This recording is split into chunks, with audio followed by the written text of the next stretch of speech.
এই মুহূর্তে আমরা রয়েছি আইভরি কোস্টের আবিজান পোর্টে। আমার পেছনে যে জাহাজটি দেখতে পাচ্ছেন এটি সিএমএ সিজিএম কোম্পানির একটি কন্টেনারবাহী জাহাজ। জাহাজটি 366 মিটার দৈর্ঘ্য বিশিষ্ট। জাহাজটির নাম সিএমএ সিজিএম পাতাগোনিয়া এবং জাহাজটিতে জ্বালানি হিসেবে তরলীকৃত প্রাকৃতিক গ্যাস ব্যবহার করা হয়। আমার পেছনে সাজিয়ে রাখা কন্টেনারের স্তূপ, কন্টেনারবাহী ট্রেলার বিশিষ্ট যে কংক্রিটের পাটাতনটি দেখতে পাচ্ছেন এটি মূলত আবিজান পোর্টের কন্টেনার টার্মিনাল।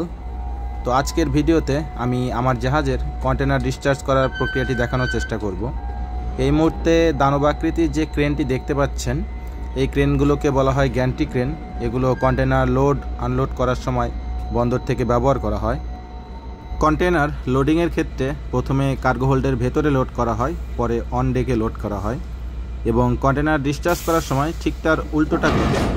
প্রথমে অন ডেকের কন্টেনারগুলিকে ডিসচার্জ করা হয়, তারপরে কার্গো হোল্ডের নিচের কন্টেনারগুলিকে সাধারণত ডিসচার্জ করা হয়। তো এখানে দেখতে পাচ্ছেন অন ডেক থেকে একটি 40 ফুটের একটি কন্টেনার গ্যান্ট্রি ক্রেনের সাহায্যে আনলোড করা হচ্ছে। দেখতে বিশালাকার এই দানবীয় গ্যান্ট্রি ক্রেনগুলির সক্ষমতা বন্দরের সক্ষমতা অনুযায়ী হয়ে থাকে। ভিডিওতে এই মুহূর্তে দেখানো এই গ্যান্ট্রি ক্রেনটি সেফ ওয়ার্কিং লোড প্রায় 50 টন, মানে এটি 50 টনের একটি ওজনকে সহজে লোড এবং আনলোড করতে পারে। মেইন ডেকের উপর থেকে কন্টেনার আনলোড করা হয়ে গেলে এরপরে হ্যাচ কাভারটি খুলে দেওয়া হয় এবং মেইন ডেকের নিচে যে আমাদের কার্গো হোল্ড রয়েছে সেখান থেকে কন্টেনার ডিসচার্জের প্রক্রিয়া শুরু হয়। ভিডিওর এই মুহূর্তে আপনারা দেখতে পাচ্ছেন যে স্প্রেডারের সাহায্যে একটি 20 ফিটের কন্টেনারকে ডিসচার্জ করার প্রক্রিয়া চলমান রয়েছে। কন্টেনার শিপে সাধারণত কন্টেনার লোড এবং আনলোড করার কাজটি একসাথেই করা হয়ে থাকে এবং দিন রাত 24 ঘন্টা মিলিয়েই কাজটি চলমান থাকে।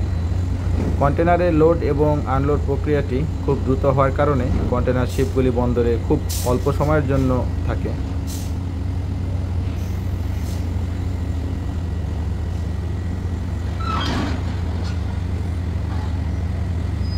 ভিডিওর এই মুহূর্তে দেখতে পাচ্ছেন যে গ্যান্ট্রি ক্রেনের একটি স্প্রেডারের সাহায্যে 20 ফিটের 2টি কন্টেনার ডিসচার্জ করার প্রক্রিয়া চলমান রয়েছে। এই স্প্রেডারগুলিকে সাধারণত কন্টেনারের সাইজ অনুযায়ী অ্যাডজাস্ট করা যায়। যেমন যখন এটি 20 ফিটের কন্টেনার ডিসচার্জ করে তখন এক সাইজে থাকে, যখন 40 ফিটের ডিসচার্জ করে তখন আরেক সাইজে থাকে। তো এই দুইটি কন্টেনার ডিসচার্জের মাধ্যমেই আজকের ভিডিওটি আমি এখানেই শেষ করছি।